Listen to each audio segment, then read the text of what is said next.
record state that we now have 3,000 plus subscribers on channel and had 75,000 views on channel in the last 28 days, which may not seem like a lot for some people, but for me, that is a massive, big uptake. I still remember watching that clock tick up towards 100 subscribers and being super excited. It feels like a massive accomplishment to get there, and it's all due to you wonderful humans who populate and infest this place of horror that I've thrown up on the internet. I can't thank you enough for supporting the channel, for donating through PayPal, for following on Facebook, for subscribing, leaving comments, feedback, constructive and negative. You've all been part of it, and it's a wonderful thing. But whoever you are, wherever you are, whatever you're doing, and whoever you're doing it to, you may well be doing it in the Panther M10, and why wouldn't you? Because it's a lovely little tank. Now, there's two reasons you'd buy this tank. One, you want to drive a medium, you want to feel what that's like, a higher tier medium, 7, 8, 9, 10, and you don't have the time to grind there, and that's a fair assessment. Two, you want to grind credits, and it does that very well too. The thing about both those statements is there's things that do it better, but combined they make for an excellent tank. And if your outlook is that you want to drive a medium credit earning tank with premium matchmaking, this is the tank for you, and that's why I bought it. Because I got sick of grinding credits at tier 8 and in the T34 and the IS6, and I came back to this tank because I wanted to drive a medium tank with more of a medium play style. And the reason it works is because of this gun. The 75mm gun, the 12.7 rounds per minute, 160 alpha. It's very, very similar to the gun of one of my favourite tanks in the world, very, very dear to my heart, the Comet. Now, the Comet has a gun that fires 15 rounds per minute, but it has exactly the same alpha. It has 160 alpha as well. And it's got 2,400 just over damage per minute, which is a crazy number. That's tier 9 DPM. The Panther M10 has over 2k damage per minute, which is really, really good DPM at tier 7. And it's very effective as a tank at tier 7, and because of premium matchmaking, even though the pen on the gun is a little under the weather, it never sees tier 8, tier 9, so it can manage with that gun. And it's a good gun in terms of dispersion. 0.35 dispersion will keep you coming back for more. 2.3 second aim time. And your pen is actually better than the Comet on your standard AP rounds. Now, it doesn't have the mobility of the Comet, but you're really driving this tank because you want to make money and you want to do it driving a medium and having a bit of a different playstyle. Now, you can see Unkindest posted this coefficient level up on the European forums, and it shows you how much gold you actually make in terms of damage. So in the IS6, you do 164% gold as opposed to point of gold per point of damage. Just know that the higher this number, the better it is. Premium matchmaking is why the IS6 wins out so often, because it's a great tank and you can make 164% of the normal gold level if you go into that tank. The actual gold level on the M10 is 157%, so it's not that far below the IS6, and it also has premium matchmaking. Now, obviously, you're going to average a lower amount of damage in this tank, so you're probably not going to make quite as much cash. But if you're like me and you're tired of grinding tier 8 heavy tanks as a play style to make money for your other tanks, then this is the tank for you. Now, we're going to have a look at the armor profile here. Now, the M10 doesn't have much armor to speak of. In fact, it's not a strength of the tank. And it can be a very difficult tank to drive for people that are just beginning the game. But look at those flat sides. They are very E50-like in their setup. And it's very German. It's got a great gun, not fantastic mobility, like all of the or the majority of the German medium tanks.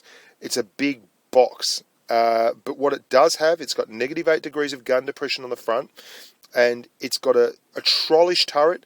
You'll see the mantlet has spaced armor in the middle, so it's reliable, but it's not super reliable. But you can actually side scrape with this tank. You can get behind blocks and buildings and side scrape. So if you've got a bit of experience, it will help you out tremendously. It's not the kind of tank you brawl with and just walk up and traverse around. It doesn't have those kind of mobility stats. You can see there, decent speed limit, but not a lot of horsepower per ton. and good traverse speed for a tank, not super good for a medium. 42 degrees and 36 degrees of traverse on your turret. So look, it's all about credit grinding, and it's all about playstyle with this tank. And I'm going to illustrate a little bit more about how the tank works via the playstyle. Now bear with me, some of you might see or have seen the last game in this video, but just deal with it, humans. There's other people out there who need to look at things as well. Now this was my very first game in the tank. I bought this because I have ground so many games in the T-34 and the IS-6 and the YAG Targa 8.8, and I wanted to drive something different. And it has premium matchmaking, so you shouldn't struggle too much with the tank itself in terms of seeing higher tier tanks. You'll see a lot of tier 7 tanks in a lot of games where you are the highest tier, and that means it's easier to win, it's easier to do damage, and it's a lot easier to make money. And bearing in mind that that's why you mostly drive a premium tank, is to grind credits for other tanks. And I ground most of my British TD money through this tank at the end. I ground probably 5 or 6 million credits, actually maybe more like 4 or 5 in this tank. Now you can see the tank itself works really well. I'm going for the tracks here, constantly keeping him stuck, and you can see the rate of fire is outstanding. You can perma-track vehicles. We're just keeping him stuck there and moving back and forth, hull down, using that really solid mantlet. The turret itself isn't that strong, and it doesn't have much in the way of spaced armor or anything like that. So you've got to use a lot of hull down positions and side scrape a lot with it to really take advantage of the armor profile. But you see how quickly it can pump out damage when you give it the opportunity. You drop adrenaline, you'll do 2500 DPM for 30 seconds, and that's wonderful. Now this little gift Cromwell here, we're not sure what he was doing, but we'll roll forward so we get the gun depression and get the kill on him. You're never sure about what's going on in these kind of games. And this is the joy of playing Tier 7. If you're an experienced driver and you know how to side scrape and you know how to use hull down and your positional play is good and you don't overextend yourself, you get to play a lot of Tier 7 matches. And your biggest fear at Tier 7 is running your tanks like the IS or the Comet, but a lot of people don't utilise those really overpowered vehicles to the point they should, and you can make a killing on them. Now this KV3 is a case in point. You can see he's got a very, very good armour profile, and we've managed to sneak up, and we're going to side scrape off this building here. Now it's not super good at side scraping, but it can do it in a pinch. And you're in a great position here where you can take advantage of the gun depression and that building in front of us to actually put good numbers in on this poor old KV3, who's got massive big aim time and can't really, you'll see, they can't really effectively fire shots, and he's hitting the wall there in front of you. And we just turn around and we put fire straight back in again. Quick aim time allows you to get the shots off and then just move forward. Now, as I mentioned, it's not an easy drive. It's not a terribly hard drive, but what it isn't is overpowered. So it's the kind of tank that's a bit more finesse than Sledgehammer, and that's why the IS-6 is popular, because you can jump in that as a relatively noobish driver and still be successful because it's got such crazy armor and angles. This tank is much more about putting the gun in a situation to be successful. But for me and guys like me, that's lovely because you love gun handling stats. You live for tanks that can do that. And I think after this game, I actually went back to Clan Chat and Telegram in Metal Storm Chat and raved about it, and probably should be on a commission from Wargaming, because Snake and about 4 or 5 of the other boys all went and bought M10s, this being the first game I ever played in it. That was a shit like fun playing an IS-6. Oh, there you go. I didn't realise I had chatted in that one, yeah. You can see I'm very, very happy with it. That was a lot more fun than playing an IS-6. Hats off to me. That's a glowing endorsement if ever there was one. And you get sick of doing the same old, and the only solid tier 8 grinders at the moment are basically heavy tank playstyles. Even the Super Pershing isn't really a medium tank.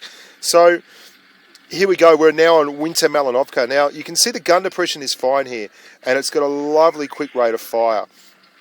I'm telling the world who I'm going to be shooting at. This little T-3485 is rolling up. And you might have noticed in the actual armor profile, if you have the front of this tank at a severe angle, much like the E50 and the E50M and that style of tank, you will create a really big shield, a very sharp, steeply sloped auto bounce zone. And for situations like this, that will give you a whole lot of bounces. Now, I don't know, I haven't watched this video in quite some time, but that's exactly the angle you want to be at, coming up a slight incline to take advantage of both the good gun depression stats and the very, very strong upper plate when it's angled like this. So you can side scrape with it with a very flat angle, or if you've got a slope you're coming up over, you can see that's a decent gun on that TOG too. It's actually got a very nice gun, good penetration numbers, good everything. It's just a horrible tank in terms of mobility. Now, this fellow's climbing across the Rubicon there.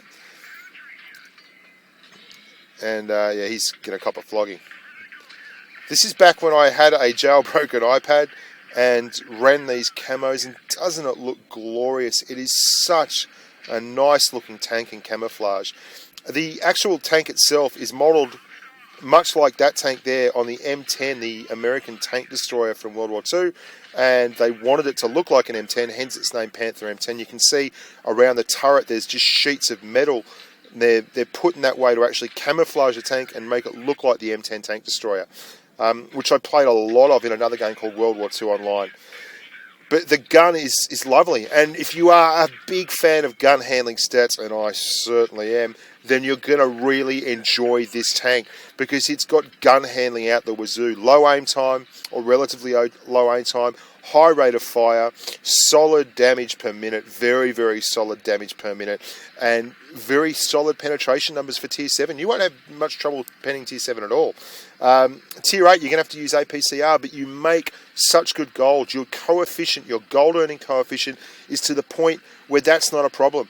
And I'd expect to see more M10s after this review, because if you're thinking about buying a premium tank, then you should really have a long, hard look at this. Premium matchmaking means that you're going to be seeing no one else but Tier 8 and Tier 7 as your high tiers. And that's going to mean you're fighting Tier 6s, and they're not hard tiers to fight, and Tier 5s, and they're not hard tiers to fight. So give it a good, long look. And you can see, look at the gun handling. Very solid. Now, this behemoth here, the T29, is enough to give anyone trouble, but it's got very, very slow traverse, and it's a very big lumbering beast. And even the Panther M10, which isn't the quickest of tanks, can get around it quite comfortably. Now, we've switched back to AP, because obviously we've hit the back of this T29, and the DPM is just lovely. Only one to go. And again, another solid game from the Panther M10. I'm super impressed with this tank, and I went through, and I never liked the Panthers. And it's only after driving 73,000 credits, after paying for consumables and everything else with a premium account. Now, that's 3.6k, so that's a lot for a Tier 7 match, but it's not the most. And, I mean, here we are on mines, pushing hill on mines. This is where you want to be. You want to be pushing hill on mines, and it's doing a good job of it. Now, I carry a speed boost and adrenaline. Very, very aggressive consumable loadout, but, I want to drive the tank aggressively.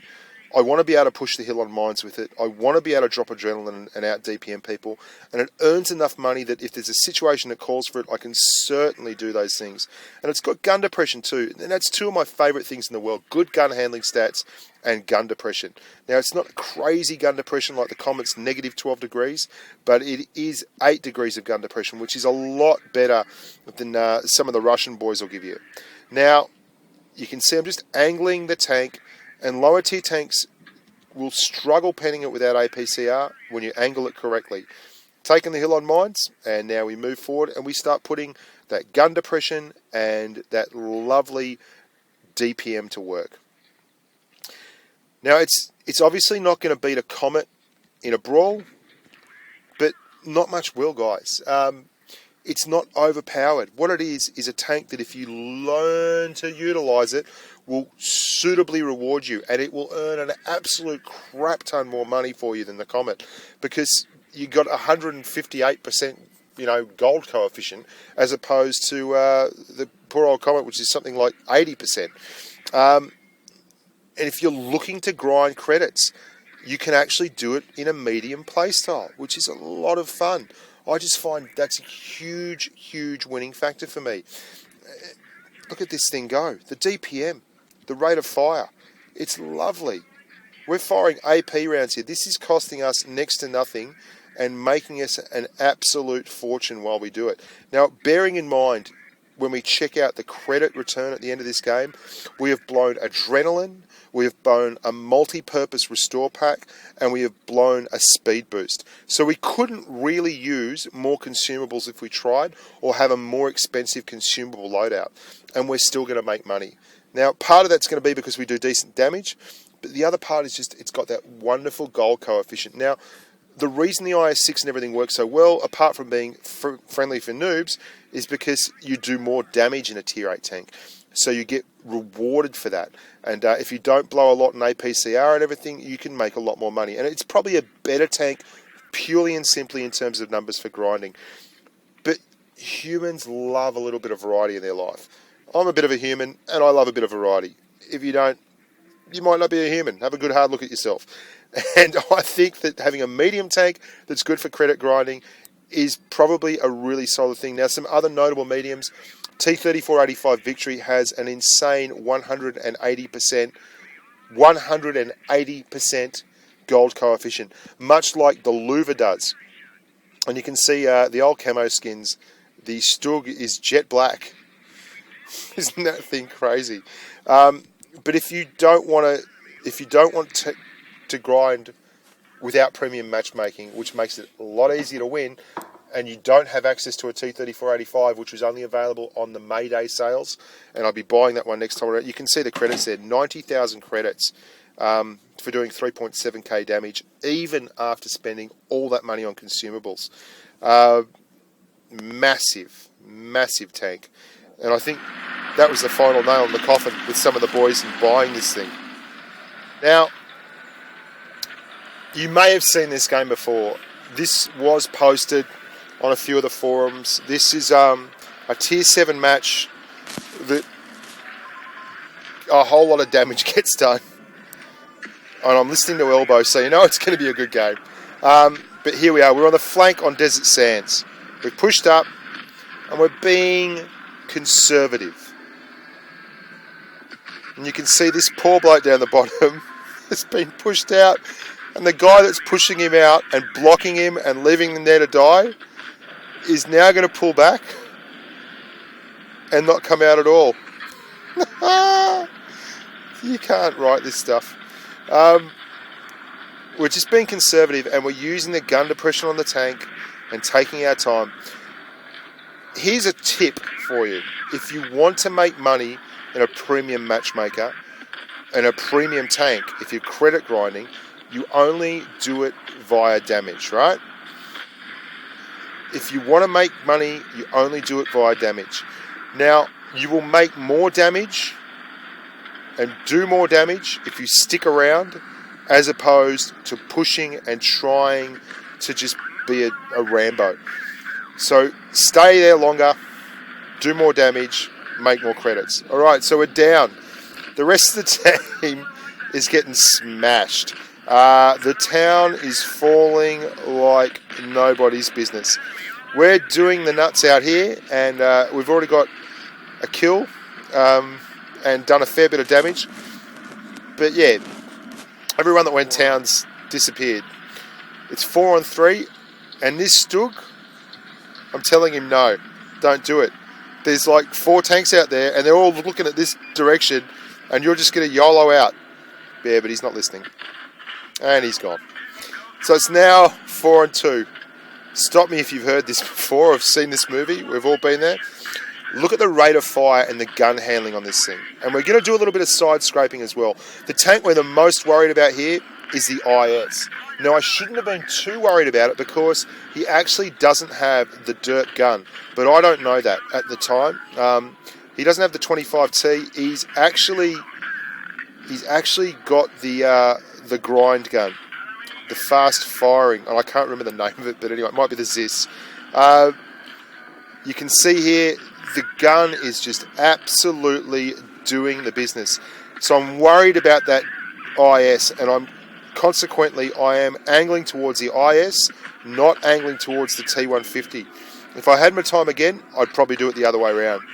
But, you know, everyone would like to know exactly what the future holds for them. And here we go, this is our third kill.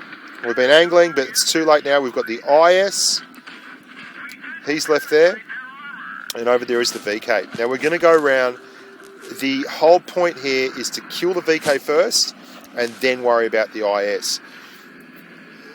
I've got one teammate left, and he plays alright, but you can see how good this gun is. So now we've whittled it right back to a 2-on-1, and we're just trying to get shots on that IS. Look at the gun handling on this thing. Absolutely lovely. We're going to use the big old boulder. Now, I don't have many hit points left. I'm in severe hit point stress, but Zero has decided to attack, and I've got no choice but to support him. So I'm moving forward, but that was kind of a crazy move on his part. And there's that front glacis again, the upper glacis. If you're angling it and you're going backwards and forwards over hills, you'll find that you'll bounce an awful lot of shots. Now, if you're in this situation, guys, you're one-on-one and you've got 2 minutes on the clock, you've got two things on your side. One, you're more manoeuvrable and more mobile than the IS, and you can see there, he doesn't look like he's 100% cruise skill yet. And I can tell this. So what I'm doing here is just giving him the chance to make a mistake. And it might seem rude and it might seem a little bit, you know, not cricket. I don't care. I'm here to win the game. The rest of my team's relying on me, and I'm protecting the field, so to speak. So what I'm going to do is get this slow-moving IS to make the mistake and go for the shot and exposing himself, and then I'm going to do the business. Now, I know he's a Russian. He doesn't have a lot of gun depression, and he certainly doesn't have any gun depression over the back of his tank. So I am going to take full advantage of that, and he's pushed down too hard too early, and we are going to fill him up before he gets back in a position to take a shot. And that's it. That's 5 kills, a whole lot of carry. Whole lot of carry going on. His elbow pounds on in the background there. There's the mastery badge. 4,500 damage and a whole lot of experience. Yeah,